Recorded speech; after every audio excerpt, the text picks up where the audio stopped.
Polres Malteng ringkus 3 pelaku pengedar ganja antar provinsi via WhatsApp.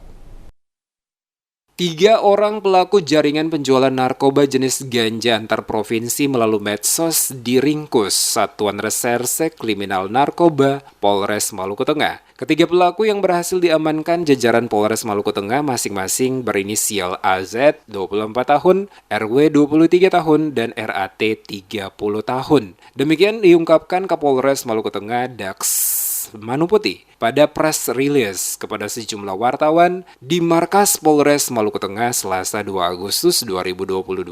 Manuputi menjelaskan 2 pelaku yakni berinisial AZ dan RW ini ditangkap pada 15 Juli saat hendak mengambil paket narkoba jenis ganja di salah satu kurir di Masohi. Mereka berdua bekerja sama namun memiliki peran berbeda, di mana AZ berperan sebagai pemesan atau bandar dan RW sebagai kurir. Sementara itu selang 1 hari lanjut Manuputi, RAT diringkus oleh polisi saat mengambil paket berupa ganja di JNE pada 16 Juli 2022 lalu. Mereka menjual ganja yang dipesan kepada halayak umum dan bahkan daerah edaran mereka telah sampai di wilayah Tehoru dan sekitarnya, di mana tidak ada target pembeli khusus karena siapa saja bisa membeli. Kini polisi telah menetapkan 3 orang tersangka tersebut beserta barang bukti yang diamankan yakni untuk kasus AZ dan RW itu 1 paket ganja seharga 2 juta rupiah. Sementara barang bukti yang disita dari RAT